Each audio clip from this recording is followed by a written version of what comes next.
I just thought it was a real cheap airline, but I mean, it was nicer than I thought it was going to be. Did y'all have room in your seats? The seats were all right. It was,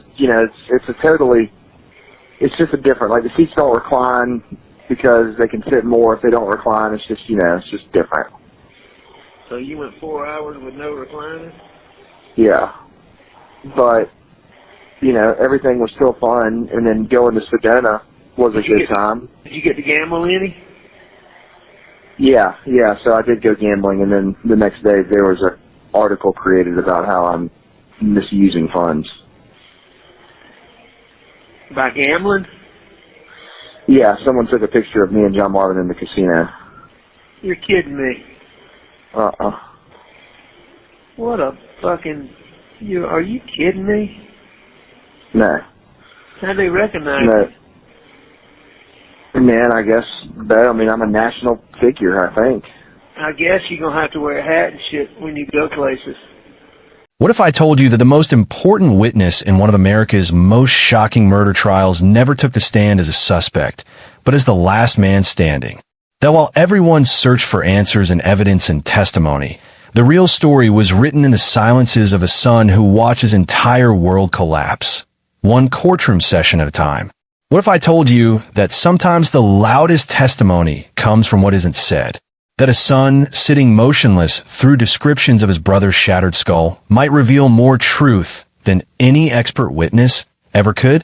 That loyalty and love can coexist with doubt, and that the hardest question isn't whether someone is guilty or innocent, but whether you can survive knowing the answer. This is the story of Buster Murdaugh. Not the victim, not the suspect, but the witness who saw everything and said almost nothing. The son who inherited a legacy of power and corruption, only to watch it burn to the ground with his family inside. If you're ready to uncover a perspective on this case you've never heard before, make sure you hit that subscribe button and turn on notifications. We're Dark Trail Files, and we don't just cover cases, we uncover the truths hiding in plain sight. Because sometimes the most important stories aren't about who pulled the trigger. They're about who was left standing when the smoke cleared. Let's dive in. June 7th, 2021. 200 miles separated Buster Murdaugh from Moselle, the family hunting estate where his mother Maggie and younger brother Paul spent their final moments. He was at his girlfriend's house in Rock Hill, South Carolina, living what anyone would call a normal evening. An ordinary night in an ordinary week. The kind of evening where you don't expect your entire life to change with a single phone call. Then his phone rang. The defense attorney asked Buster to recount the moment that split his life into before and after. What he said next revealed something crucial about how tragedy arrives, not with warning, but with a father's odd-sounding voice on the other end of the phone line. Out that your mom and brother were murdered. But eventually we got our stuff together and drove down to Moselle. Got his bag and went into the closet, grabbed some t-shirts, grabbed some shorts, grabbed toilet kit, put it in the bag and left. Why were you doing the packing? Just trying to help him. He was so upset. We were all upset, but just trying to expedite the process of getting out, When did you first find out that your... Buster would later describe his father's voice as odd. Not panicked. Not screaming, just odd, a quality he couldn't quite name, but recognized immediately as wrong. Alec asked if his son was sitting down. A question that signals bad news is coming. A question that gives you 1 second to prepare for the unprepared. Then, in words that would echo through courtrooms and headlines for years to come, he told Buster that Maggie and Paul had been shot. Not injured, not hurt, shot. The word carries finality even before you know the outcome. Buster sat in silence. Shock, he would say. Pure shock. The kind that empties your mind of thoughts and fills your body with static.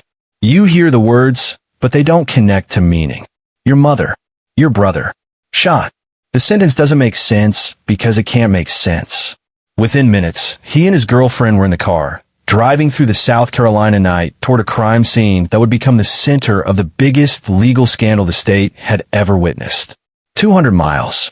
Hours in the dark with nothing but your thoughts and your phone, and the impossible reality that the life you knew ended while you were 200 miles away, unable to do anything but drive. When Buster arrived at Moselle around 2 in the morning, he found his father in a state he described as destroyed. Heartbroken, crying so hard he could barely speak. The two men embraced. Father and son, the only two left from a family of 4. And in that moment, Buster made a choice that would define every day that followed. He chose to believe his father. It's easy to judge that choice from the outside. Easy to say he should have been suspicious, should have questioned. But grief doesn't work that way. When you've lost half your family in one night, you cling to whoever remains. You need them to be innocent because the alternative means you're completely alone. Neither of them would ever spend another night at Moselle. The property where Paul learned to hunt, where Maggie walked the dogs, became a place neither could bear to inhabit. Some locations absorb tragedy so completely they can never be just places again. For 6 weeks in early 2023, Buster Murdaugh sat in the Culleton County Courthouse. Every single day, front row, watching his prosecutors build a case that would paint his father as a man capable of executing his own wife and son with family weapons, then calling 911 to report their bodies. Most witnesses are barred from watching trials before they testify. But South Carolina, the law gave the trial judge discretion, and Buster was allowed to remain in the gallery day after day, absorbing every detail, every piece of evidence, every witness account before he ever took the stand himself. Imagine what that does to a person. Hearing forensic experts describe your mother's wounds. 5 gunshots. Listening as investigators detail how your brother was shot twice with a shotgun. The second blast, so catastrophic it destroyed most of his brain and skull. You can't unhear those details. They become part of your internal landscape. Images that surface when you close your eyes. Court observers noticed something unsettling during the trial's most graphic moments. While medical examiners described Paul's fatal wounds in clinical detail, cameras captured Buster's face. What they saw sparked immediate debate. 15-00592, the State of South Carolina, County of Colleton, in the Court of General Sessions, in the term of 2022, July, the State versus Richard Alexander Murdaugh, defendant, indictment for murder, SC Code 16-3-0010, CDR Code 0116. Do you want me to turn it on? Okay. Guilty verdict. Signed by the forelady, 3-2-23. Docket number 2022-GS-15-00593, the State of South Carolina, County of Colleton, in the Court of General Sessions, the July term of 2022. The State versus Richard Alexander Murdaugh, defendant, indictment for murder, SC Code 16-3-0010, CDR Code 0116, verdict guilty, signed by the forelady, date 3/2/23. Docket number 2022-GS15-00595, the State of South Carolina, County of Colleton, Court of General Sessions, July term 2022. The State versus Richard Alexander Murdaugh, defendant. Indictment for possession of a weapon during the commission of a violent crime. SC Code -16-23-0490. CDR Code 0549. Verdict guilty. Signed by the foreperson of the jury. Date 3/2/23. Docket number 2022-GS-15-00594. The State of South Carolina, County of Colleton, Court of General Sessions, July term 2022. The State versus Richard Alexander Murdaugh, defendant. Indictment for possession of a weapon during the commission of a violent crime. SC Code 16-23-0490. CDR Code 0549. Verdict, guilty. Signed by the foreperson of the jury, 3-2-23.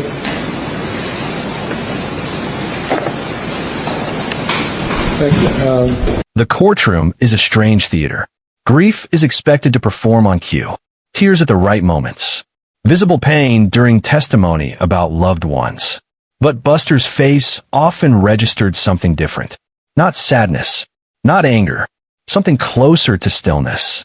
A kind of careful neutrality that made observers wonder what he was actually feeling beneath the surface. When a forensic pathologist explained how Paul was shot twice, first in the chest, then in a second blast that entered through his shoulder and exited through his head, destroying brain matter and skull fragments, Buster's expression barely changed. Some called it strength. Others called it suspicious. The truth might be simpler. Perhaps it was survival. The only way to sit through descriptions of your brother's death is to remove yourself from the room mentally, even while your body remains in the chair. But what does it mean when your face doesn't react the way people expect? When you hear about your brother's head being blown apart and you don't visibly break, is it emotional control or emotional absence? Trauma response or something darker? Legal experts debated this. Body language analysts studied footage frame by frame. What they found was someone who had mastered being present while simultaneously being nowhere at all. But there were cracks, moments when a mask slipped. In one of the trial's most emotionally charged moments, Alex Murdaugh did something that shifted the entire energy in the courtroom. He spoke directly to Buster, and the words he chose revealed the kind of bond that doesn't break, even under the weight of double murder charges. Buster,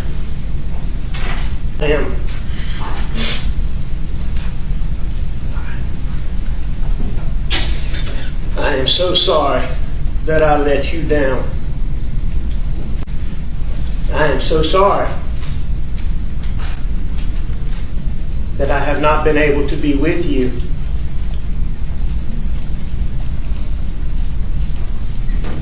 During such hard times.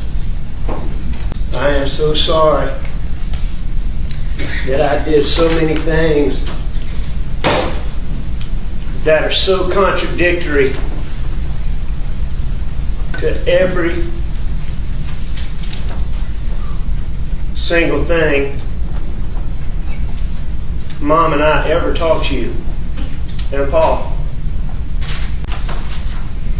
I am so sorry. I am so very sorry that the things that I did and that I am pleading guilty to here today have somehow caused some people, especially people on social media, and some people in the media, to somehow believe that based on the things that I did, that it is somehow okay to make false, baseless, unsubstantiated claims against you that are not only based on no facts and no evidence whatsoever, but are also not based on any semblance of reality whatsoever. And I am so sorry that you have had to go through that. I know, Buster, that you know that I have always been proud of you. I have never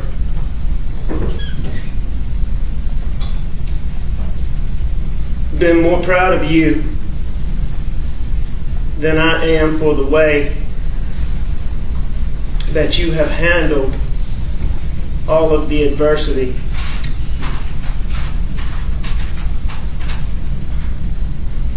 that I put on you.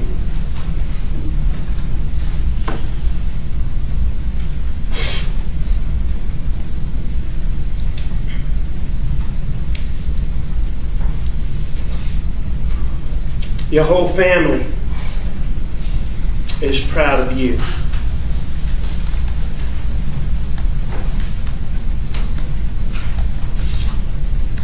Mom is proud of you.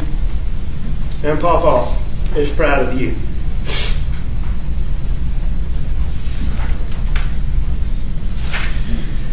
I see in letters, emails, and messages that people give to my attorneys. Alec, facing 2 life sentences, looked at his son and mouthed words meant only for him. It's okay. As if to say, no matter what happens, you don't need to carry this. Buster's head dropped into his hands. Not in shame, in something heavier. The unbearable weight of loving someone the world believes is a monster. That moment revealed more than hours of testimony ever could. It showed that whatever else was true, whatever evidence existed, the bond between father and son remained intact. Damaged, perhaps, but unbroken. This is what makes Buster's position so impossible to judge. We see a son defending a man convicted of murder. But what we might not see is the full picture. A son who lost his mother and brother in one night, who then had to choose between losing his father too, or standing beside him. That's not a choice anyone should have to make. But it's the one Buster faces every single day. When Buster finally took the witness stand on February 21st, 2023, he wasn't there to provide an alibi or present new evidence. He was there to humanize his father, to show the jury a man capable of coaching little league teams, of maintaining close family bonds, of being destroyed by loss rather than orchestrating it. The defense called Buster as their third witness. He wore a white button-down shirt and a dark blazer. His father watched from the defense table, at times smiling, at times crying as his son spoke. It was a performance in the most human sense. Not fake, but carefully managed. Both men understood what was at stake. Buster's testimony painted a picture of normalcy. A family that communicated constantly through text messages and phone calls.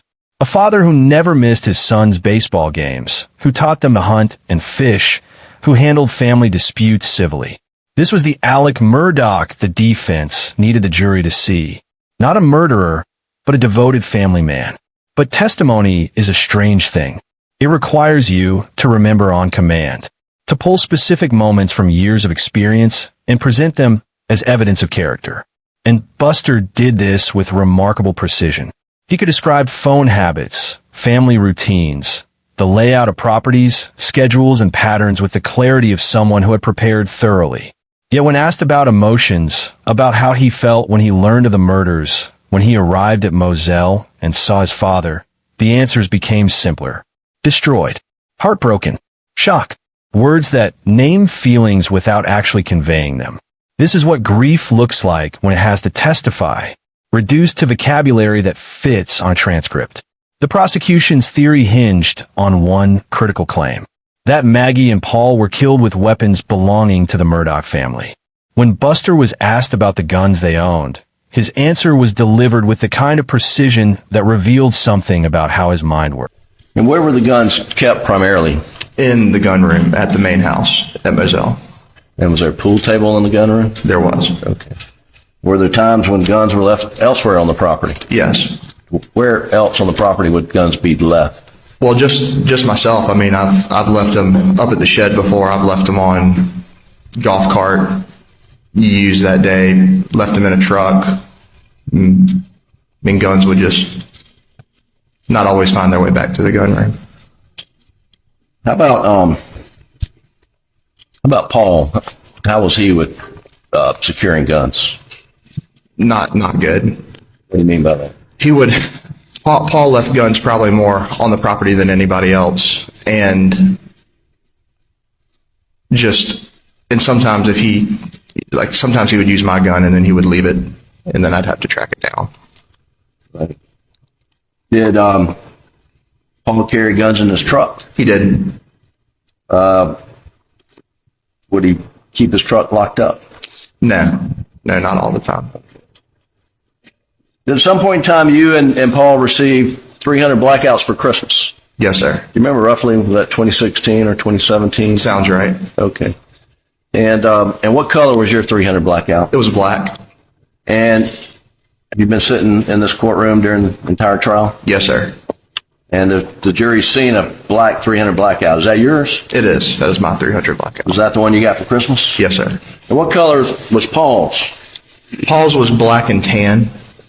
And when you say black and tan, what part was tan and what part was black? So the receiver would have been tan, and and barrel would have been tan. What part would have been black? Stock, maybe? Okay. And so yours was all black, his was black and tan. That's right. What happened to his that he got for Christmas in 2016? His gun was apparently stolen, lost, taken. Yeah. How do you know that? That's just what Paul told me.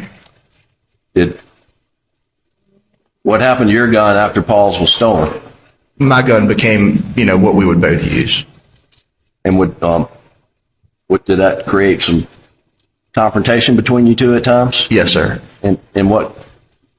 Well, kind of like I just touched on. So he would use it. He's not very good about putting it back where he found it. I leave it somewhere. I go back and, want to get it, and it's not there. Did you notice, were you aware that Paul got a replacement at some point in time? No, sir.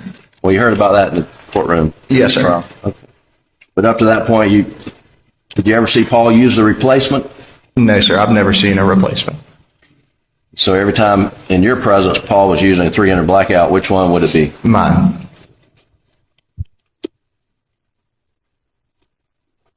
There's, I'm not going to pull these guns out, Buster, but there's been discussion, and the jury has seen a 12-gauge Spinelli with a Mojo sticker on it. Whose gun is that? That's mine. And what's Mojo? Mojo is a brand of decoy. It's basically what it is it's, say you buy a wood duck Mojo and it sits on a pole, but the wings are motorized, so it's to replicate, a more alive duck. And did you, why's your Benelli have a Mojo sticker on? Because I bought a Mojo decoy, and in the box it came with a sticker, and I put the sticker on the gun barrel. And so that way you know that's your gun. That's right. I believe the evidence in the case is that Mojo Benelli, when it was seized, was loaded. Did you? And I think it was loaded with a 3-inch and a 3.5-inch turkey load. Do you remember that you would load that gun with a 3-inch and a 3.5-inch? Yes, sir. And why would you do that? I do that because when I go turkey hunting, the goal is to, get the turkey close to you and shoot it in the first try. But if I were to miss and the turkey goes running away and I try to shoot it again, I put a bigger shell, larger shell behind the smaller one for that. Buster's testimony was notable for what it contained. Facts, timelines, details about cell phone habits, and family routines. He explained that his family texted constantly, that missed calls weren't unusual at Moselle, where service was spotty, that his father sometimes left his phone in the car. Every answer felt rehearsed, not in the sense of lies, but in the way someone prepares for an exam, memorizing what matters, keeping emotion separate from information. The defense needed to address Alex's addiction without letting it define him. When Buster was asked what he knew about his father's struggle with painkillers, his response demonstrated the delicate balance between loyalty and honesty. Buster, were you aware that your dad had a opioid addiction? A little bit. I knew a little bit about the usage of pills. What did you know about it? I knew that either my brother and mom had found them at some point, and then told them like, "Hey, we found these." And I want to say the 2018 around Christmas, he went to a detox facility after Christmas, and that was my knowledge of it. Thought that handled it, and then there were a couple more times after the fact where they would kind of go into this finding pills, all that stuff, and then he did a few kind of like at home, just self-detoxed a couple times, and thought once he did that get off of them. But that was kind of my general knowledge about it all. You thought he had beat it? That's right. Yes, sir. And when he was confronted about his pills, what was his attitude? I don't know for sure, because I wasn't there when a lot of the confrontations happened with them finding the pills, but I mean, I've never heard anything, just apologetic and right. Sorry, and would usually be his kind of regular kind of response. Buster admitted he knew a little about his father's pill use. He knew that around Christmas 2018, Alec had gone to a detox facility. He thought that had handled it. But there were other times, other discoveries of pills, confrontations he wasn't present for. His knowledge had limits, carefully maintained borders between what he witnessed and what he was told. This is what makes Buster's role so fascinating. He wasn't claiming ignorance. He was claiming incomplete access. He knew enough to acknowledge problems, not enough to be implicated in solutions or cover-ups. It's a tightrope walk, and he never fell. After Alec's conviction, the calls began. Jailhouse conversations between father and son, monitored and recorded, released to the public through Freedom of Information requests. These calls reveal something profound about their relationship. Control that doesn't end at prison walls. In prison, Alex Murdaugh is inmate number 003275. He wears the same jumpsuit as every other convicted murderer. He eats the same food, follows the same rules. But when he picks up that phone and calls his son, something shifts. The hierarchy reasserts itself. Father, son, the one who directs, the one who complies. Power isn't always about physical freedom. Sometimes it's about voice, tone, the unspoken assumption that when you speak, others listen. In one call, Alec's tone shifts from fatherly to demanding. He needs something from Buster. Information, control over the narrative. And the way he asks, or rather, instructs, shows that some dynamics never change, no matter the circumstances. PD Friday bus. I saw Jim Marvin on there for just a second. Dad, it was something ABC 2020. I didn't watch it. Well, was it a new interview or was it from that old interview? I would assume if it had him on TV, it had to be the old one. He has not gone on TV since. He hasn't. 10-4. All right. Well, I mean, was it the same old stuff with a bunch of innuendo and false stuff, or were they being semi-truthful? Dad, I'd love to be able to give you some insight, but I didn't watch it and I didn't seek out any transcripts from it. I don't know. I know.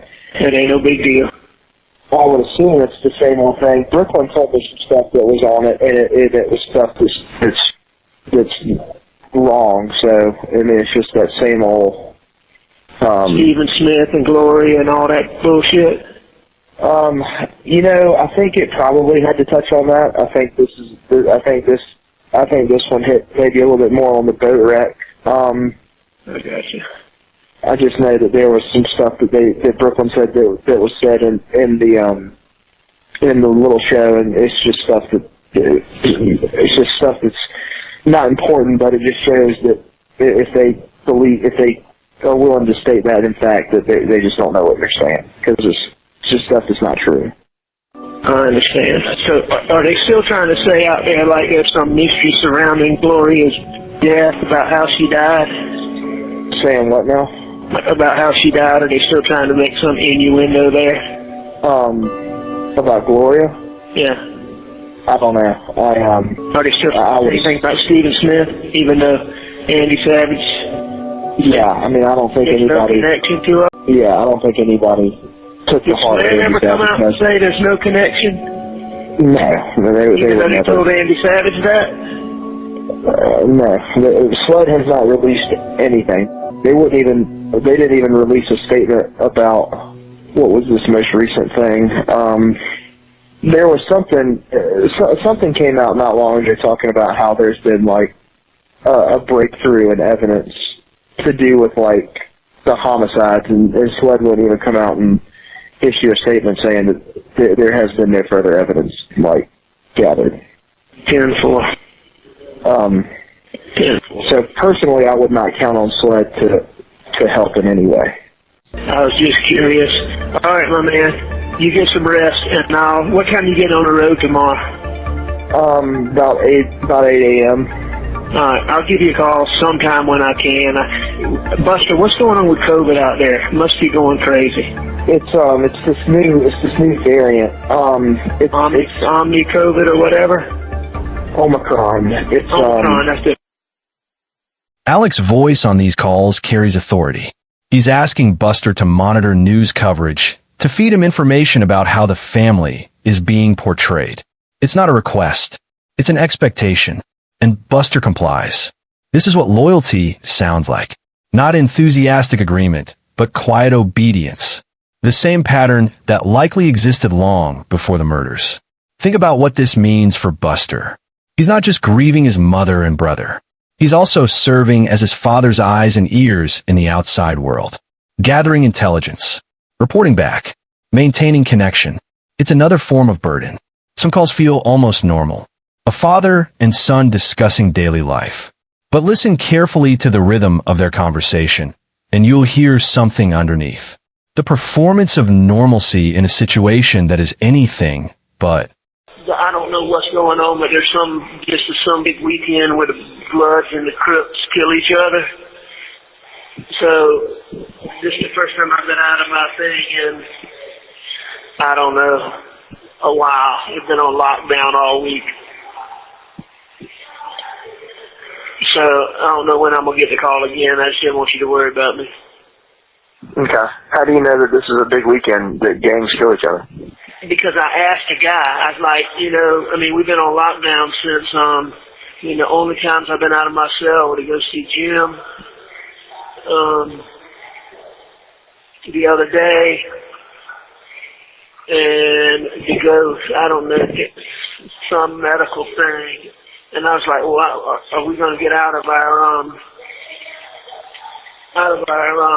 things today? And he's like, nah, this weekend is, and he called it something. And I'm like, what is that? And he said, that's the big, something with the Bloods. And, they fight, and, I don't know, kill each other. I don't know. I ain't seen no Bloods where I'm at, but I guess it's uniform across the board. Okay. Anyway, that's what they told me. In these calls, Alec talks about prison routine, meals, other inmates, the small details of incarcerated life. And Buster listens, responds, engages as if his dad is away on a trip instead of serving 2 life sentences for murder. There's something unsettling about how ordinary these conversations sound. It's a coping mechanism, perhaps. A way to maintain relationship in circumstances that should destroy it. Then there are stranger calls. Requests that make you stop and question what you're hearing.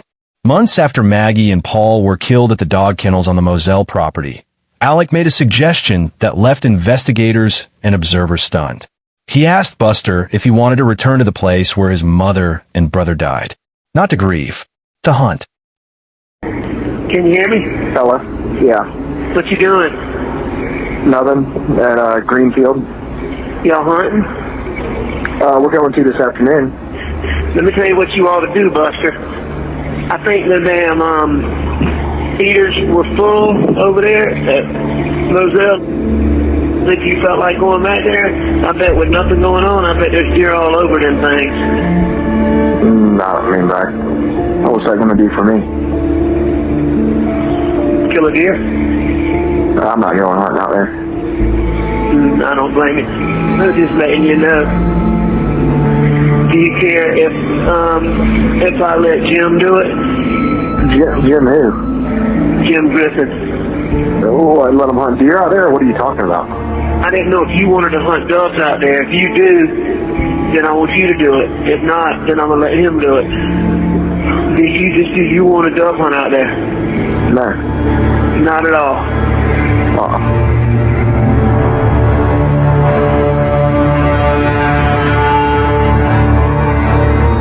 Think about that for a moment.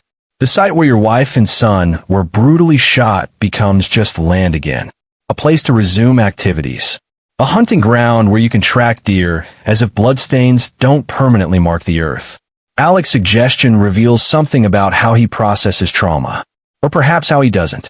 The ability to compartmentalize so completely that a murder scene can be reconsidered as recreational space suggests either profound denial or something more calculated.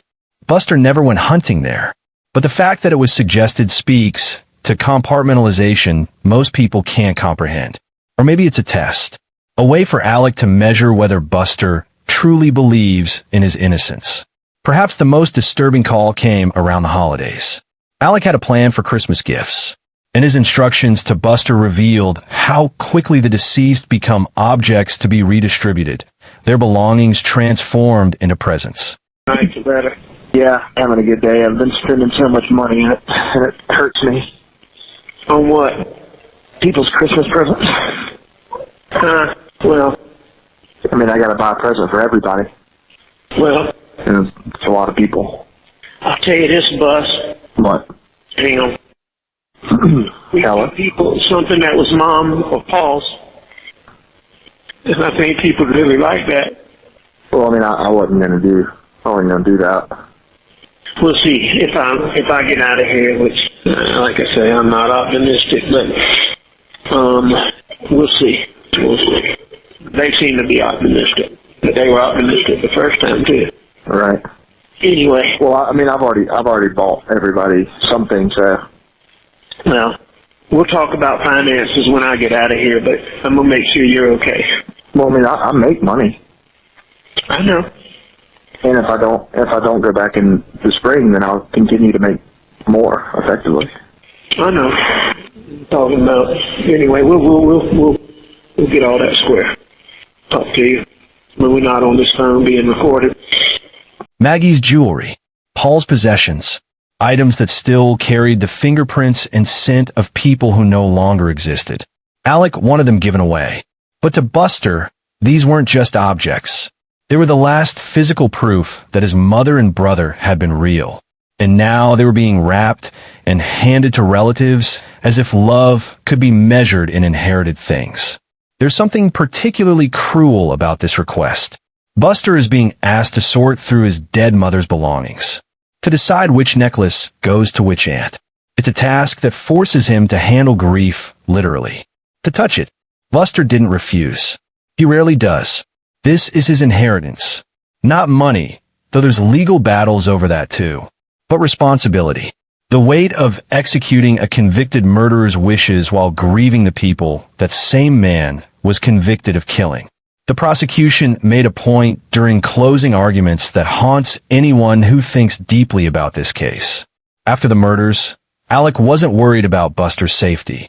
Law enforcement asked him directly, "Are there any threats to your surviving son?" Alec said no. Think about what that means.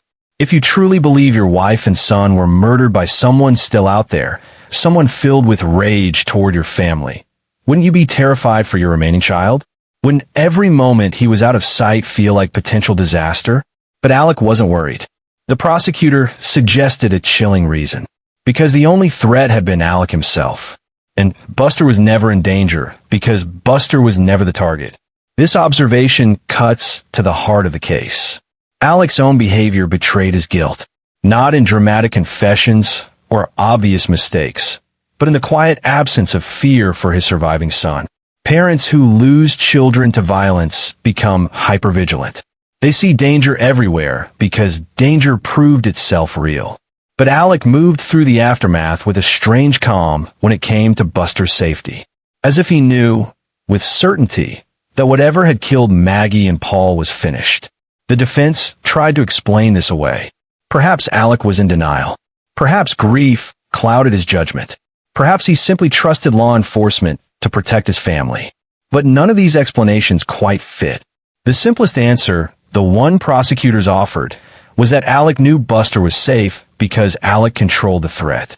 And the threat was over. Financial pressures played a central role in the prosecution's motive. They argued Alec killed to gain sympathy and delay financial reckoning.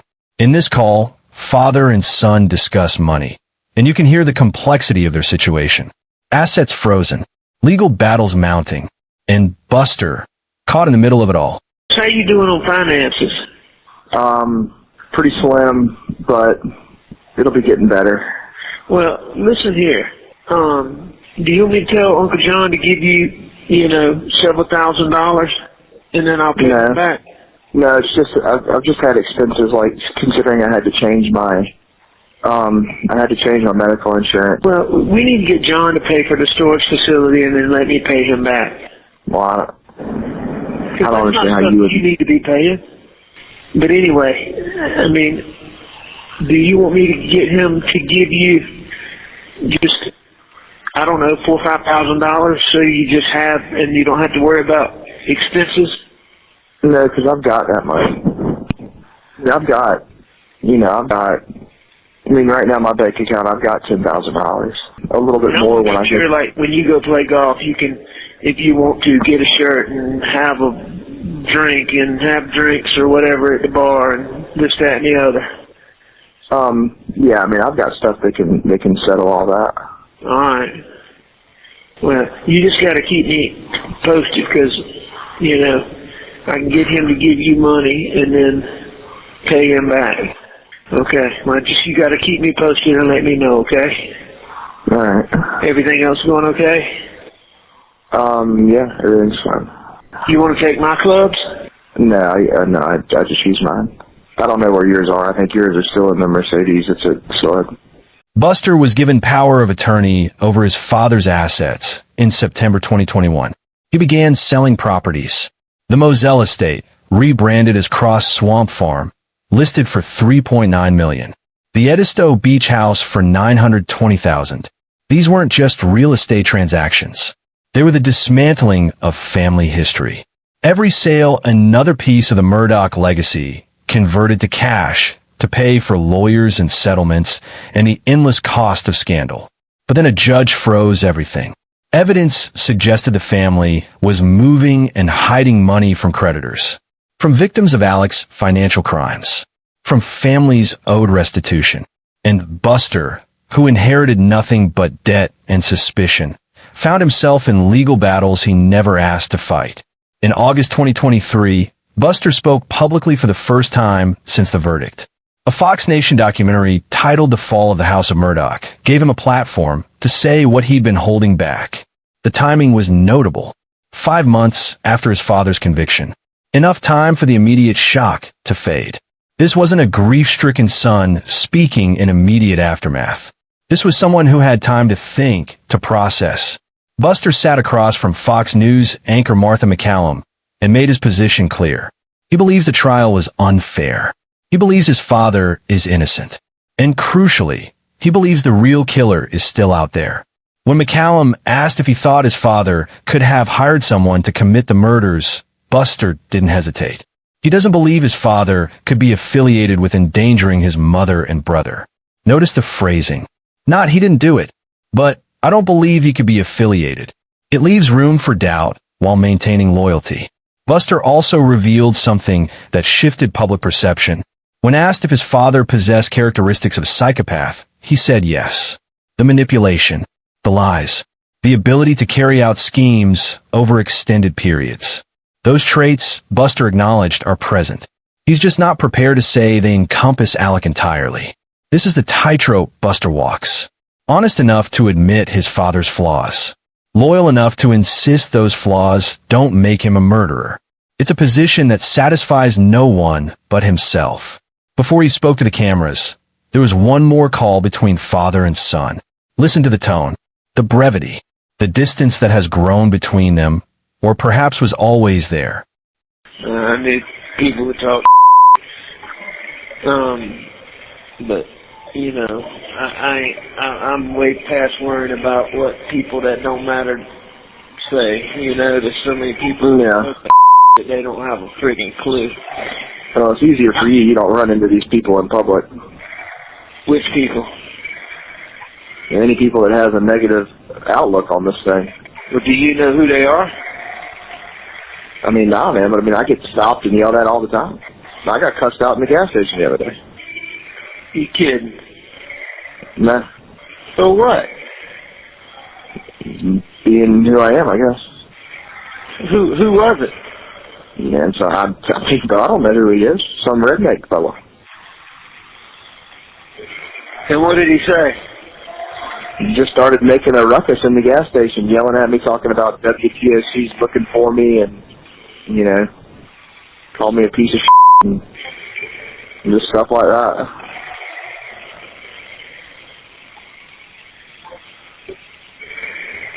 Just crazy stuff.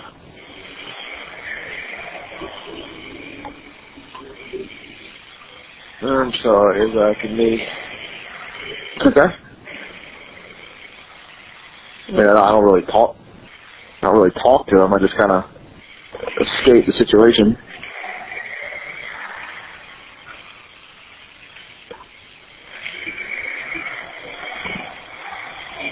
WTOC. I mean, what the does he know about WTOC?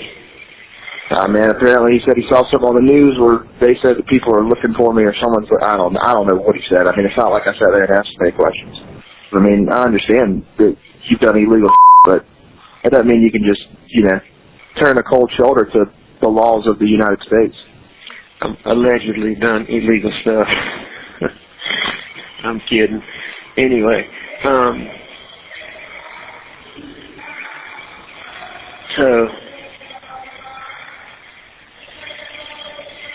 but it is what it is, you know? It is what it is. The call lasted 42 seconds. Alec called Buster buddy. Buster said he was boarding a ferry, didn't have time to talk. There was mention of a meeting with Jim, Alec's attorney. Something Alec needed Buster to know. But the call ends before anything substantial is said. Just an awkward pause. A father telling his son he loves him. And silence. In the documentary, Buster made clear where he stands. He does not believe his father killed Maggie and Paul. When asked if he thought Alec could have hired someone to do it, Buster said he doesn't think his father could be affiliated with endangering his mother and brother. But when asked if his father possesses characteristics of a psychopath, Buster paused, then agreed. The manipulation, the lies, the carrying out of schemes over years. Those traits, he admitted, are a fair assessment.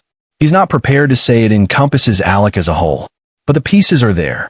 This is what makes Buster's position so unbearable. He loves a man he knows is capable of terrible things. He defends a father he admits manipulated and lied to everyone, including him. It's not blind loyalty. It's something more complicated. The refusal to believe that the person who coached your baseball team, who called you every day, who seemed destroyed by loss, could also be the person who created that loss. Even in the darkest circumstances, there are moments that feel almost normal. In this call, you'll hear laughter, jokes, a father and son relating to each other the way they always have. But listen closely and ask yourself, what does it mean to laugh about allegations of murder? Is it coping, denial, or something else entirely? I need people to talk.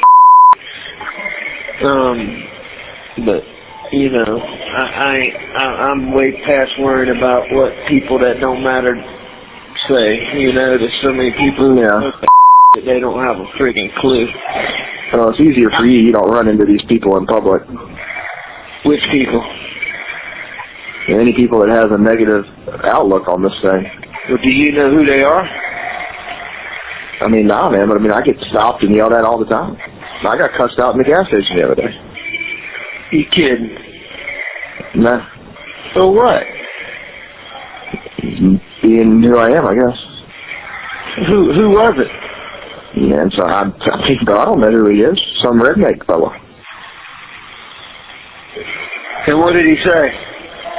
He just started making a ruckus in the gas station, yelling at me, talking about WTOC's looking for me, and, you know, called me a piece of and just stuff like that.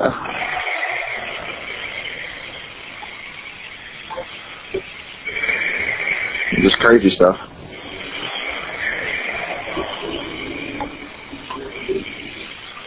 I'm sorry as I can be. Okay. I mean, I don't really talk to him. I just kind of escape the situation.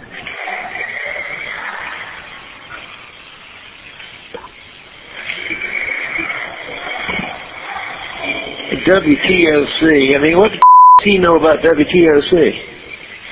Man, apparently he said he saw something on the news where they said that people are looking for me, or someone's. I don't know what he said. I mean, it's not like I sat there and asked many questions.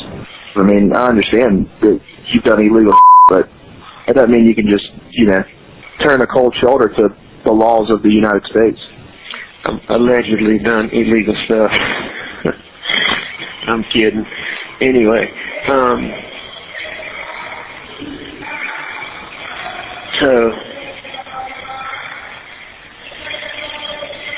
but it is what it is, It is what it is. Buster also addressed another shadow that follows him: the death of Stephen Smith. In 2015, 19-year-old Stephen was found dead on a rural South Carolina road. Initially ruled a hit and run, his death was later reclassified as a homicide. Rumors connected Buster to Stephen, suggesting a relationship, suggesting involvement. The circumstances of Stephen's death never made sense as a vehicular accident. No vehicle debris, no skid marks. His injuries weren't consistent with being struck by a car. Someone called it a hit and run anyway, and the case went cold, until the Murdaugh murders brought renewed attention to every unsolved mystery connected to the family. In 2021, after Maggie and Paul's deaths, investigators reopened Stephen's case. By March 2023, they announced what many suspected: Stephen Smith's death was murder, not an accident, a homicide. As of now, no one has been charged. Buster denies it all. He says he was with his mother and brother at the family beach house in Edisto when Stephen died. People who can no longer confirm that alibi. He calls the rumors baseless, vicious, harmful to his reputation. And maybe they are. Or maybe they're the only way a community makes sense of too many deaths connected to one family. In his Fox Nation interview, Buster was direct. He never had anything to do with Stephen's murder. He never had anything to do with him on a physical level in any regard. The specificity of the denial is interesting. Not, I didn't know him well, but I never had anything to do with him. The Stephen Smith case represents something larger than one unsolved homicide. It represents the cost of being a Murdaugh. Even if Buster is completely innocent, his name is attached to it now. Suspicion doesn't require evidence. It only requires proximity to a family that has left too many bodies in its wake. The truth is, we don't know what happened to Stephen Smith. His case remains unsolved. But the fact that Buster's name is attached to it, fairly or not, shows how reputation works in communities small enough to remember. The Murdaughs were powerful for 100 years. That power protected them from scrutiny. Now that power is gone. Every unsolved mystery becomes a Murdaugh mystery. Every death that doesn't make sense gets linked back to the family. Buster says he fears for his safety, that when he goes to bed at night, he worries the real killer is still out there. If he truly believes that, if he genuinely thinks someone other than his father murdered Maggie and Paul, then every sound outside his window carries threat. Every stranger at the grocery store could be connected to whatever conspiracy he imagines took his family. Every car following too close. Every unexpected knock at the door. All of it becomes potential danger when you believe a killer walks free. But if he doesn't believe it, if somewhere deep down he knows his father is guilty, then the fear isn't about external danger. It's about internal collapse. The fear that one day he'll have to stop defending the indefensible. That he'll have to say out loud what he's known all along. That the person he loves most in the world is the person who destroyed everything. Alex Murdaugh is appealing his conviction. In February 2026, the South Carolina Supreme Court will hear arguments for a new trial. Buster will be watching, waiting, living in a permanent state of unresolved grief. The appeal centers on claims that the trial was compromised, that jurors were potentially influenced. These are serious allegations, and if proven, they could result in a new trial. which means Buster could find himself back in that courtroom, listening to those same horrific details about his mother's and brother's deaths all over again. But maybe that's what Buster wants. A second chance for his father. An opportunity for different evidence or different arguments to produce a different outcome. When we look back at Buster's testimony, what stands out isn't what he said, but what he carried into that courtroom. The weight of being the only one left. Of having to speak for people who can't speak for themselves, while defending someone accused of silencing them forever. Richard Alexander Murdaugh Jr., M-U-R-D-A-U-G-H. I go by Buster. Mr. Murdaugh, is your father sitting over here at the defense table? Yes, sir. Tell the jury a little bit about yourself. Where you born, where you raised, where'd you go to school? Right. So my name is Buster, 26 years old. I live in Hilton Head Island, South Carolina. I was born in Savannah and lived in Beaufort for about 2 years when I was a little child. We moved to Hampton in about 2000, and I grew up in Hampton, went to Wade Hampton High School, and after high school I went to a small college in Spartanburg called Wofford. Is your mother Maggie? Yes, sir. And your brother Paul? Yes, sir. When you moved to Hampton, do you remember how old you were when you first moved to Hampton? Three or four. Okay. And did you live in Hampton in a house in the city limits? Yes, sir. The town limits? Yes, sir. And you did that with your mom and dad and brother for how long? For around 20 years. Right. What schools did you go to coming up through in Hampton County? What did you go to grade school?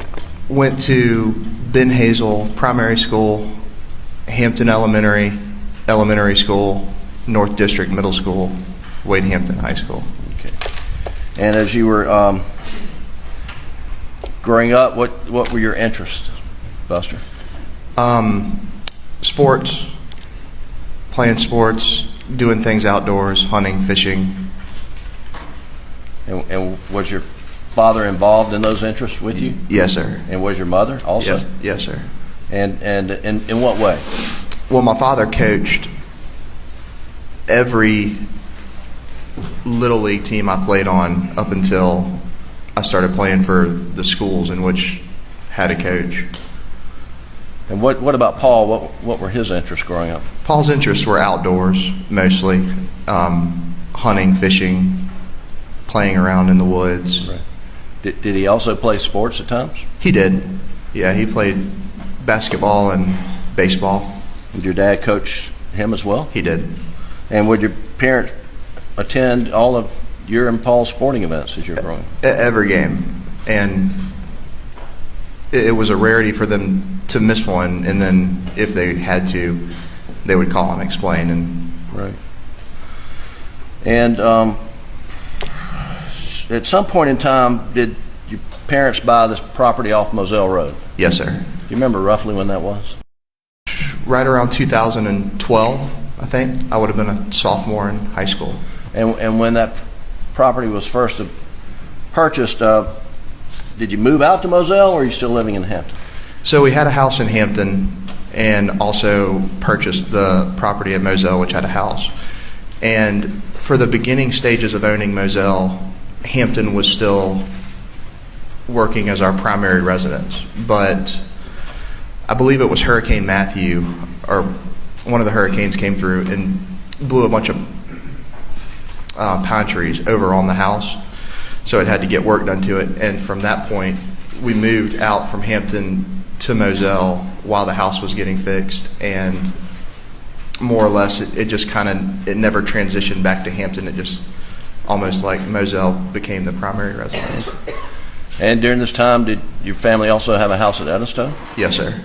How frequently would you stay at the house that does stuff? Very frequently during the summertime. Okay. Almost every weekend. And when your family essentially relocated to the Moselle property and making it primary residence, were you still living at home in high school, or do you remember how old you were at that point in time? Yeah, I'm sorry, Jim. Will you say that again? Were you living at home at that point in time? Was that while you were still in high school or Yes. school? You remember when you transitioned to Moselle and started staying there basically full time during the school year? So when I was still in high school, we were living in the Hampton house, and then I'd gone off to college. Okay. Which is when the stuff happened, and they moved out to Moselle. So yeah, I was living at college. And when did you go off to college? 2014. Okay, so sometime after around 2014, family relocated to Moselle for the most part That's right. because of the hurricane damage. Is Yes, that- sir. Okay. Tell the jury a little bit about the Moselle property. I know they've heard a fair amount, but I think you probably know it better than anybody. Yeah, so the Moselle property it's roughly 1,700 acres, and a lot of that is really not even accessible. It's a lot of swamplands, a lot of stuff that you just, no road systems or anything like that, but a big portion of it is has road systems and everything, and it's a big property. It's broken up into several different parcels that border each other, and we have 20 some odd deer stands, dove fields, duck ponds, just all over the property. So What type of hunting did you and your brother and your father do at Moselle? everything: deer, duck, quail, dove, hogs. You have a duck pond? We have a duck pond. Okay. And the hunting was, did you have a lot of friends come out and hunt as well? Yes, sir. Okay. Now the jury has seen a aerial view of the property, and there's a main house, shed, kennels, and then there's a house sort of right on Moselle Road. What do you call that house? That's the cabin. The cabin. And did you live in the cabin with friends over summers at some point in time? I did. The summer of my sophomore year, after my sophomore year, me and two of my buddies lived in the cabin. Okay. And who are those buddies? Nolan Tootin and Rogan Gibson. Okay. And so we can get more of this. We've heard about hogs and pigs on the property. Can you tell the jury a little bit about that? About the hogs? Yes, sir. We had a lot of hogs, and if you don't know, hogs are very destructive to a piece of property. We plant food plots for the deer, plant the fields for the doves and the ducks, and they basically go through and ruin it all. So given the high population of hogs, we would frequently go out and hunt them, try to cut the numbers down a little bit. Did primarily. In the gun room at the main house at Moselle. And was there a pool table in the gun room? There was. Okay. Were there times when guns were left elsewhere on the property? Yes. Where else on the property would guns be left? Well, just myself. I mean, I've left them up at the shed before. I've left them on golf cart used that day. Left them in a truck. I mean, guns would just not always find their way back to the gun room. How about Paul? How was he with securing guns? Not good. What do you mean by that? Paul left guns probably more on the property than anybody else, and sometimes sometimes he would use my gun and then he would leave it, and then I'd have to track it down. Right. Did Paul carry guns in his truck? He did. Would he keep his truck locked up? No, not all the time. Did at some point in time you and Paul receive 300 blackouts for Christmas? Yes, sir. Do you remember roughly, was that 2016 or 2017? Sounds right. Okay. And what color was your 300 blackout? It was black. And have you been sitting in this courtroom during the entire trial? Yes, sir. And the jury's seen a black 300 blackout. Is that yours? It is. That is my 300 blackout. Was that the one you got for Christmas? Yes, sir. And what color was Paul's? Paul's was black and tan. And when you say black and tan, what part was tan and what part was black? So the receiver would have been tan, and and barrel would have been tan. What part would have been black? Stock, maybe? Okay. And so yours was all black, his was black and tan. That's right. What happened to his that he got for Christmas in 2016? His gun was apparently stolen, lost, taken. Yeah. How do you know that? That's just what Paul told me. What happened to your gun after Paul's was stolen? My gun became, what we would both use. And did that create some confrontation between you two at times? Yes, sir. And why? Well, kind of like I just touched on. So he would use it. He's not very good about putting it back where he found it. I leave it somewhere. I go back and, want to get it, and it's not there. Did you notice, were you aware that Paul got a replacement at some point in time? No, sir. Well, you heard about that in the courtroom? Yes, sir. Trial? Okay. But up to that point, did you ever see Paul use the replacement? No, sir. I've never seen a replacement. So every time in your presence Paul was using a 300 blackout, which one would it be? Mine.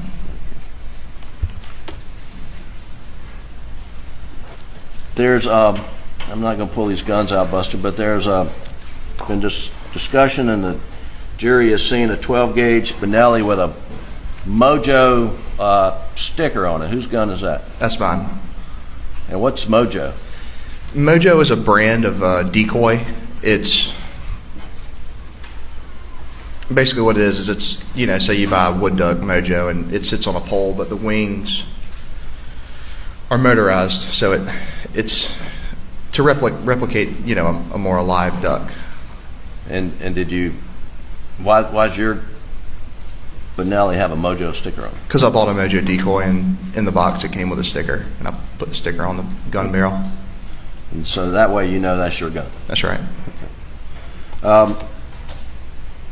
I believe the evidence in the case is that Mojo Benelli, when it was seized, was loaded. Did you? And I think it was loaded with a 3-inch and a 3.5-inch turkey load. Do you remember that you would load? He maintains his father is innocent. He says the trial wasn't fair. That public opinion convicted Alec before evidence did. And there's some truth to that. The Murdaugh name carried decades of power and corruption. When the fall came, it was spectacular. Cameras, headlines, a family dynasty reduced to true crime content. But fair or not, a jury heard the evidence. They listened to testimony about cell phone data that placed Alec at the kennels minutes before the murders, despite his lies. They saw the financial crimes, the manipulation, the motive. And they decided, unanimously, that Alex Murdaugh killed his wife and son. Buster wasn't on that jury. He doesn't have to accept their verdict, but he does have to live with it. Here's what we know for certain. On June 7th, 2021, Maggie and Paul Murdaugh were shot to death at their family's hunting estate.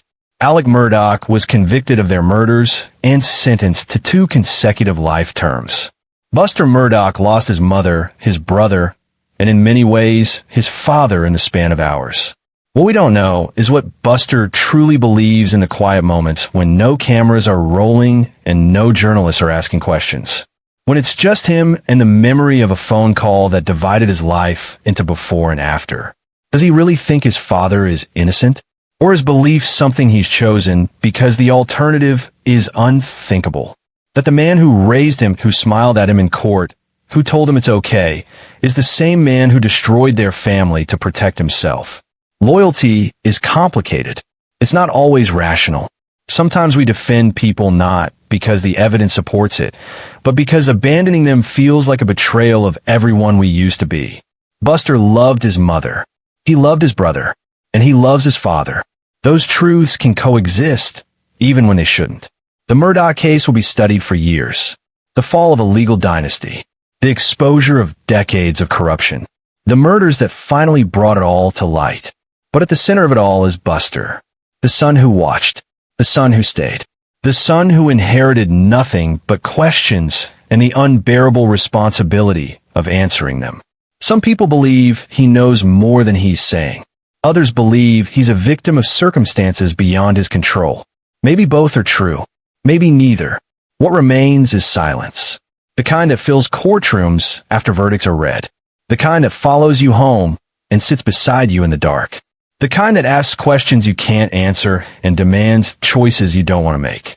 Buster Murdaugh is 29 years old. He has decades ahead of him. Decades to decide what truth means when your family's legacy is built on lies. Decades to figure out whether loyalty is a virtue or a prison.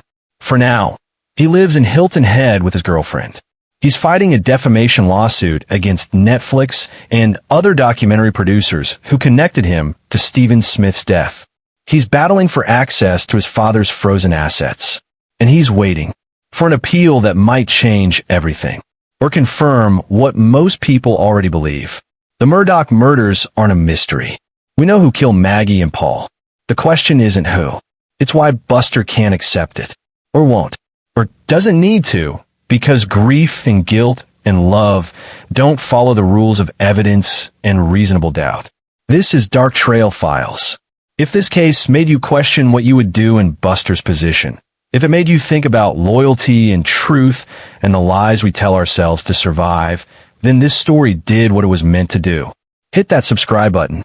Turn on notifications. Because the truth isn't always hidden in evidence. Sometimes it's hidden in the spaces between words. In the silences that speak louder than testimony ever could. Thanks for watching. We'll see you in the next investigation.